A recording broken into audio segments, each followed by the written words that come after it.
It's noon here in Ventnor City, New Jersey, and our nation's capital, Washington, D.C. And this is CarEdge Live for Wednesday, September 17th, with your host, me, Ray, in Ventnor City. And, well, Zach, really, he's in D.C., although I believe his heart is in the Red Rocks. How are you today, handsome? I'm pretty stressed out, frustrated, and tired. Let's jump into it, folks. Today's show is brought to you by CarEdge,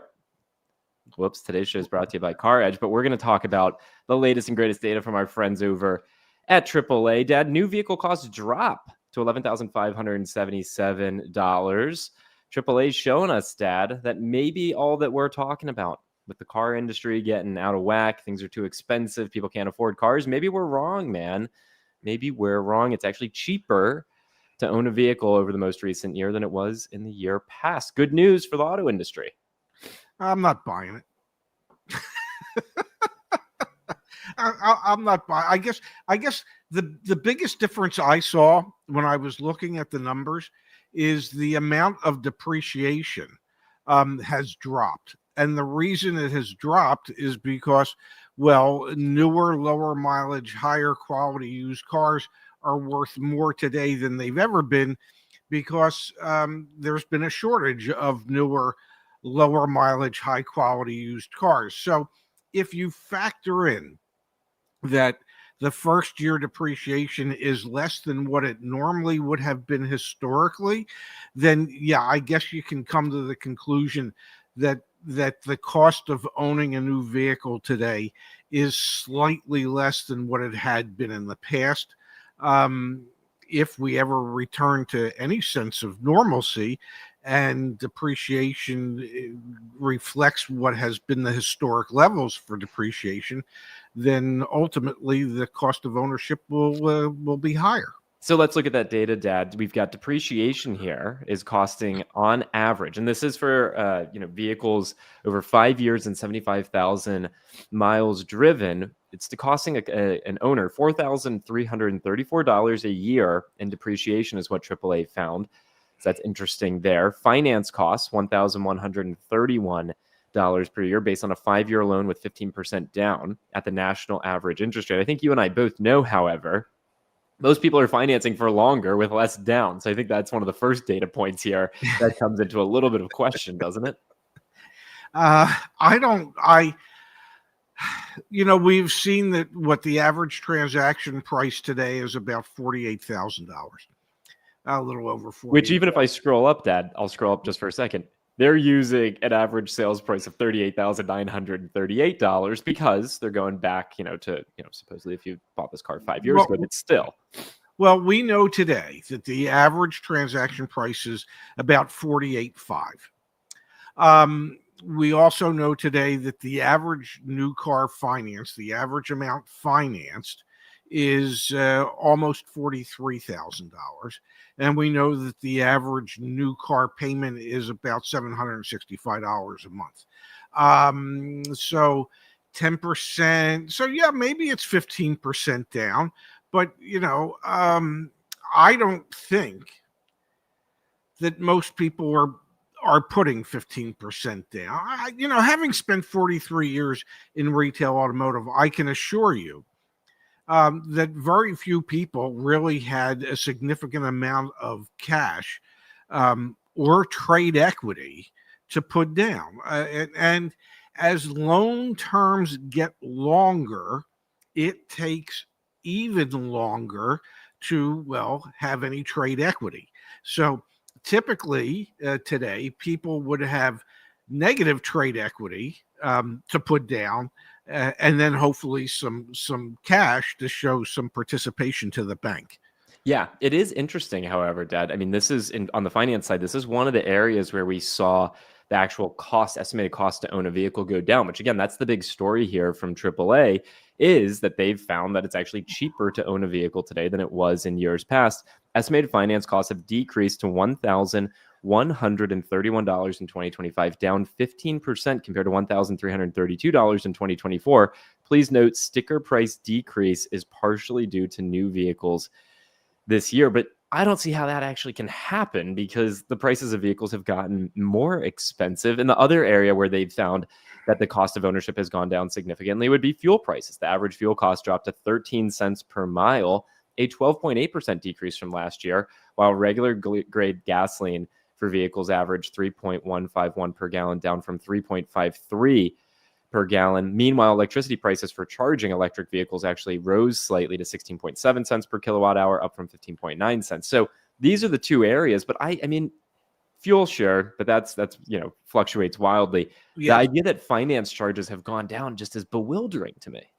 Well, I don't know how finance charges could go down as interest rates go up. Yeah, and the prices of the vehicles go up. Well, here's the worst part. Not only have interest rates gone up, but the percentage of people who are financing for 84 months or higher is 20% of those out there. So there is no way that interest payment is going down. It just, none of that. What's the saying? That math don't math. You can't extend the loan term at higher interest rates and then say, oh, by the way, the amount of interest paid per year is going down. It is not. It is going up. With less money down and higher negative equity. I don't know. I don't quite see it. Another data point, though, I want to pull up here, and then we'll switch gears just a little bit. Another data point would be they broke this down by cost of owning different types of vehicles, different categories of vehicles. And this actually, I love how they did this. This might be something in the future we put on CarEdge.com. You can see small sedans, Dad, cost on average, when we factor in all the different pieces of costs, which again are right here: depreciation, finance, fuel, insurance, license, registration, and taxes, maintenance, repair, and tires. You can see here it costs 55.87 cents per mile. It's hard to think about 0.87 cents, so we'll just round these. So it costs 56 cents per mile to be driving a new small sedan in the United States of America. Look at some of the higher numbers here, Dad. You're driving a, I don't know, half-ton pickup. Almost costs you $1 per mile, 98 cents per mile. Hybrid vehicles costing you 64 cents per mile. EVs costing you 71 cents per mile. This is as good a time as ever to remind everyone that you can see this information for pretty much any vehicle back on CarEdge.com. Just click on research, Acura, do MDX really quickly here. It's going to take you to this page where you have your cost of ownership. Shows you the depreciation, insurance costs, fuel costs, maintenance, interest, etc. So a great reminder that we have this data available on a year, make, model basis for pretty much all vehicles back on CarEdge.com. Somebody needs to help me understand how an electric vehicle that is less expensive to fuel, because it's, especially if you charge at home at night, that requires substantially less maintenance, how that went to 71 cents per mile. Now, maybe that's because of the depreciation of them. Big D, Dad. It's the big D. The big D strikes the EV. Oh, I like that. Look at you. You're rhyming Simon at the moment. What was that? The big D is impacting the EV. I mean, the big D is just penetrating the EV, and it is taking away the potential, resale value for savings. I hate myself. Yeah, that was. You should have stopped while you were ahead. The timing is everything in life, and you have to understand that. And you just went a little too far. It happens. It can happen. It's. I just, any way you cut this, okay, and I believe that some of these numbers are just a tad bit suspicious, and the reason I say that is we know the cost of maintenance has gone up. We know the cost to insure a vehicle has gone up. We know the cost of the cars have gone up, and we know the cost to finance the cars has gone up. So when you take all those things that have gone up to suddenly come up to the conclusion that, well, the overall cost has gone down, my logical brain is going, that doesn't make any sense. But forgetting that for a moment, what it says is it's costing you $1,000 a month to have a car. And does that include the car payment? Yeah. Well, so there you go. It's $964.78 per month is what it costs on average to own a car in the United States of America. So that's a new car. I want to be very clear, a new Yes. car. So anyway, it went down. And I think that's what's shocking here is AAA, which is, to be clear, AAA is a nonprofit.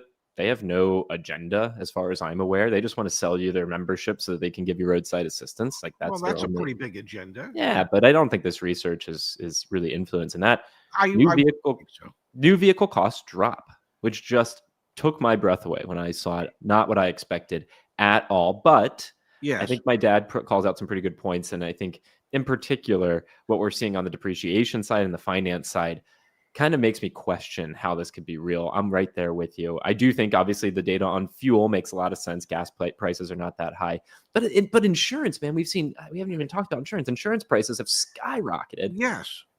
I Yet you're mean, saying cost of ownership has gone down. I don't know. It's hard for me to I'm reconcile telling that. you, you can't tell me that the cost of insurance, which has gone up about 20 to 25%, okay, that the cost of maintenance of bringing a car in for service, which has probably gone up 20 to 25%, that interest rates, which we discussed yesterday, and one of the words that was used in that Edmunds article yesterday was that interest rates are at historically high levels, which, by the way, is pure BS. I can give you historically high levels when they were in the 17, 18, 19% range. So new car interest rates at 7%, used car interest rates at 10% are not historically high. They are high in comparison to what they had been just a few years ago. Sure.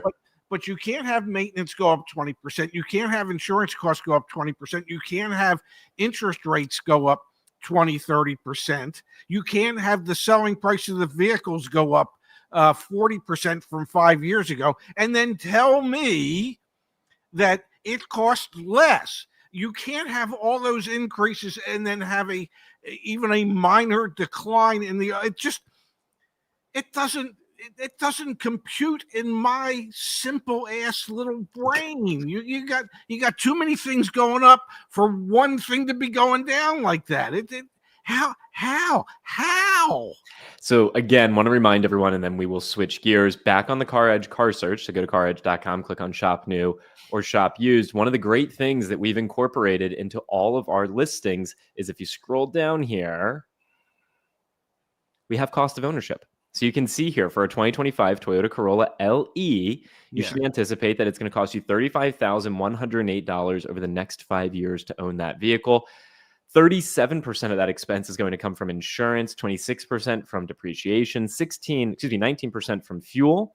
We've got another 14% from your finance interest charge and another 4% from maintenance. And then you can click into any of these to get even more information. You can even see here that annual cost of maintenance and likelihood of a major repair. So this is some of the great information, even the maintenance schedule here, you can see back on caredge.com. And then all the rebates, really, really, really, really strong data that I think you can only get back on caredge.com. Heck, you can even plug this into our lease calculator. Damn, we got a lot of good resources.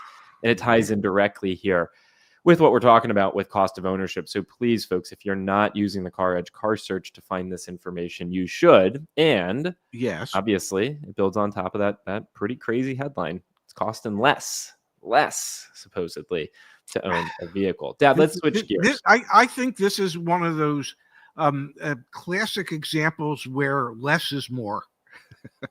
Yeah, it could be. Absolutely could be. Want to switch gears, Pops? Yes. Alrighty, let's hop over here to automotive news. 2X dealership sales managers settle FTC Attorney General lawsuit accusing them of deceptive practices. Did you have a chance to look this one over? Well, I did. Go figure that suddenly there were extra fees and extra charges, especially on lease buyouts, and sometimes people got double charged for the certifications, and just bogus fees and I'm sure these sales managers have admitted no guilt, but they have settled. Let's read through the article here in just a moment. But before we do, set the stage, Dad. We know a lot of people out there are afraid of buying a car, afraid of selling a car back to a dealer, afraid of all sorts of things that can happen at a car dealership. The FTC and your state's attorneys general are the folks that go after and try and regulate this space and make sure that you as a consumer end up not getting taken advantage of. At the end of the day, a lot of the responsibility is on you, me, to actually represent ourselves, say no to things, and know what's going on during the car buying process. What we're going to share with you here in just a moment is a settlement, and ultimately, no one did any wrongdoing, but there were no wrongdoing, but there were obviously things going on that were unethical or took advantage of customers that the FTC and these states' attorneys generals jumped on. Yeah, I believe this was this particular dealership was in Connecticut, so it's the Connecticut State Attorney General and the FTC. The owners of the dealership also owned several Nissan dealerships in New York, where they settled a case in New York for the same type of shenanigans. This is the classic example of a staff at a dealership takes on the personality and the philosophies of the ownership of a dealership. If the owners believe that it is in their best interest to create greater profits by being deceptive and taking advantage of customers, well, then that's how their staff is going to act with those customers. So this is just a shining example of a couple of owners who didn't necessarily have the best interest of their customers at heart and have gotten caught. Let me actually share with everyone what happened here. Is that okay, Dad? Cool. Yeah. So yeah, you were right. This is in Connecticut, Manchester, Connecticut. This is a dealership that settled a junk fee lawsuit brought by the state's attorney general and the FTC. Bogus add-ons, double charges for certified pre-owned vehicles, and fraudulent government fees. So that's something you've talked about on this show and back on CarEdge's main channel many times. Double check the government fees that the dealership's charging. Go to your state's Department of Motor Vehicle website and find out what the charges are, what the fees are for registration, for title, and all the other fees that DMV might charge. And print them off so you can take them to the dealership when the dealership says it's $324 and you can prove to them it's $200.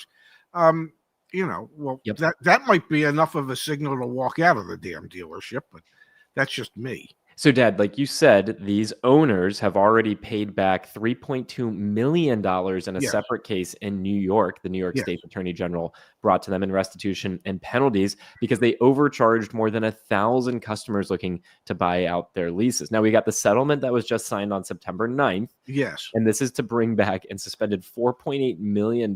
So it's a penalty of $4.8 million owed back to the state of Connecticut, which I imagine would then ultimately be put back into the hands of those consumers. And Dad, you can see here, the attorney that represented the dealership has no comments or anything like that. Of course not. And this suit came in January 2024. So this has been going on for a while. Here's an example of the complaint.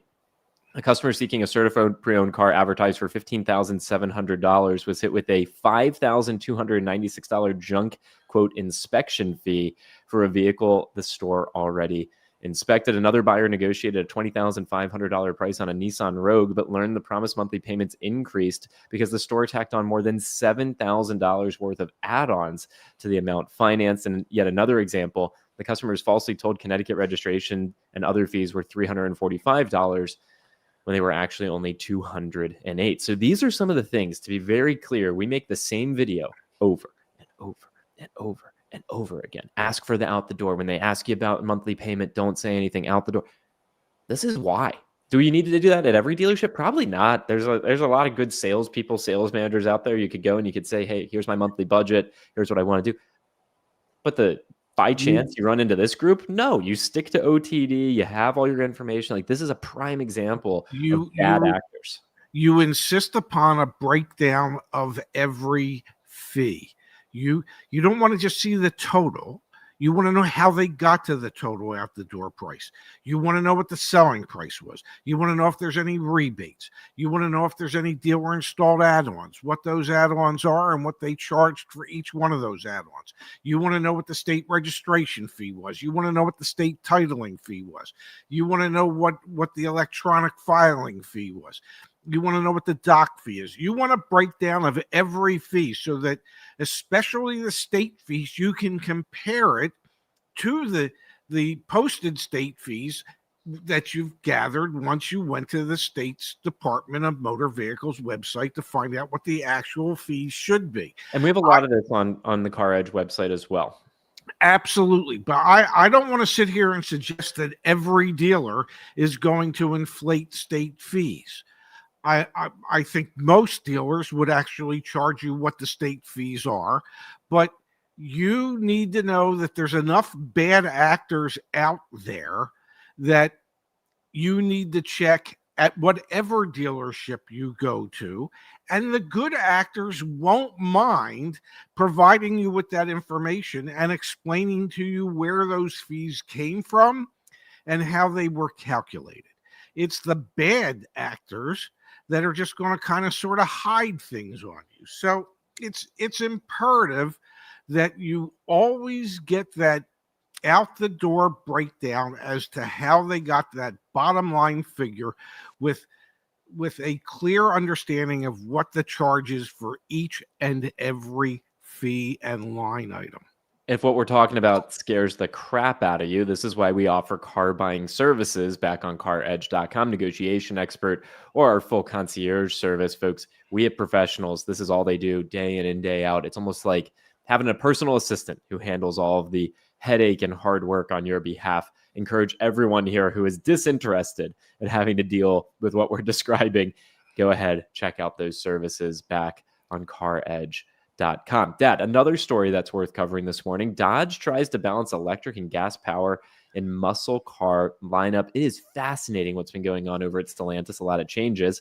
What I found especially interesting here, Dad, is Dodge is walking back the idea that the Charger and Daytona were going to be all electric vehicles, leaning more into gas. And yes, we have production of the 2026 Dodge Hornet, one of our preeminent slowest selling cars in the United States, being postponed. Seems like Dodge is waking up and kind of reversing how things were previously going, making some strategic moves on their manufacturing process. So they're postponing the production of the 2026 Dodge Hornet. Yep. Postpone. They, I think it would be in their best interest, perhaps, to just cancel it. Yeah. It is. I could be wrong, but I don't believe that's a real profit center for most dealerships that are sitting on 300 Hornets with 3 customers coming in asking about them. And I'm probably exaggerating the numbers, folks, for just because I can. But my point is that if you have a model that doesn't sell and the manufacturer keeps producing it and they keep sending it to you and you keep taking it, at a certain point in time, to relieve yourself of that inventory, you're probably going to lose money or close to losing money on each and every one of them that you sell, because it's not there. So if they have proven since the Hornet first came out that there is not a market for it, probably other than the rental car market, and my suspicion is that they have clearly proven there's no market for the Hornet in this country, based on the Alfa Romeo that it's based on, that they should just, instead of postponing it, just, hey, call it a rain out. Cancel it, okay? Don't even turn it into a day-night doubleheader. Just cancel it. But that's what's interesting, Dad, is when it comes to powertrain for some of these vehicles, they are pretty much just canceling it. For example, you've got here the Dodge Charger, which they went full electric on. Well, now you can see they're going to be relaunching and bringing back gasoline engines for these vehicles. Here's an example of one, Dad. We're back in Arizona, 271 days on the market. Why is no one buying an $79,680 Daytona Scat Pack four-wheel drive? I think when it comes to muscle cars, that's not necessarily what people are looking for. This brand across the lineup, you got the Charger not selling, you got the Hornet not selling, which the Hornet, just so everyone can see here, you go to CarEdge.com/slowest. It's our 3rd slowest selling car in the United States right now. Other Stellantis products on this list as well. Maserati right above it in the number 2 spot. So all sorts of challenges there. No wonder they're having to think differently about how they're approaching their EV aspirations and their whole lineup altogether. Well, realistically, think about this for a second. Who wants a muscle car that really sounds like a muscle car? And the only reason it sounds like a muscle car is because they have artificially pumped in the sound of a gas powered engine. If I want that sound, I don't want to have to hit a button so it creates. I want to hit the gas and I don't know, the engine actually revs and it resonates through the muffler system, and you can feel it and you can sense it and you can hear it. And I don't want to just have to put on headphones so I can hear it. I want it to be real. It's sort of like, you've probably heard me mention virtual reality once or twice, where people, they buy those virtual reality goggles. And I think to myself, well, reality is like kind of strange enough. What the hell do you need to live in a virtual reality world? Why do you need to live in a virtual sensory world where they have to pump in the sounds to make it feel like you're in a real muscle car? Just get a real muscle car. Just put a big badass engine in it and make it what it was supposed to be, not what you're trying to turn it into. I think Dodge going the way of EV muscle cars may go down as one of the biggest snafus. I mean, this is not what anyone woke up and asked for. And then obviously you see them not selling and now ultimately walking back on that direction that they were headed. No one wanted that. No one asked for it. No one wanted it. No one's buying it. And I think that's the unfortunate reality for them. Yeah, this is not one of those situations where if you build it, they will come. This is one of those situations where if you build it, it's going to sit and it's going to sit and it's going to sit because ain't nobody coming for it. Now, that being said, the Yes. final thing we'll talk about today, EV registrations actually have increased significantly Yes. for legacy automakers. And this is a direct function of the tax subsidy, the Yes. tax credit going away at the end of this month. So the advice stays the same. If you're in the market to buy a new car, think about doing it at the end of the year. That being said, if you're in the market for a new EV, lease that thing before the end of this month because it's just going to get more expensive as we head into October. And the data is starting to show that people are heeding that advice. I was looking back at some information that I shared with Justin on our team about when to buy vehicles, and I'm going to find it and quote exactly. And this is what I said. Obviously, EV shoppers should take advantage of the federal tax credits before they expire on September 30th, 2025. So if you're looking for an EV, do it now, not later. Otherwise, for all other cars, do it later, not now. And I think that still holds true. You need at this point in time, if you're and if EV registrations didn't surge after they passed the tax bill, they were never going to surge. So it makes total sense that we're seeing EV registrations increase and seeing EV sales increase. The big dilemma for all of these manufacturers is what happens on October 1st. And I don't really think that's going to be much of a dilemma. I think we pretty much know what's going to happen on October 1st. The sales of those are going to fall off dramatically unless, and of course, the manufacturers step up and lower their prices by the equivalent of that $7,500 federal tax credit. We shall see.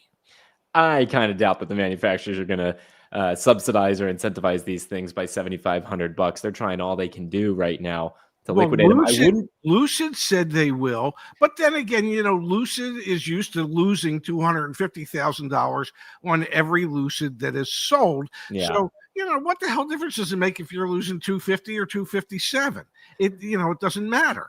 Yeah. Well, I do think, Dad, by the end of the year, maybe in December, I could see some programs to try and move the prior model year units to 2025. So that'll be something we absolutely keep our eyes on. Again, folks, if we can help you out with anything, buy a car without the headache back at CarEdge.com. You can shop for new cars, used cars, our car buying services, CarEdge Insights, research vehicles, warranty, what's my car worth, all sorts of great information back on CarEdge.com.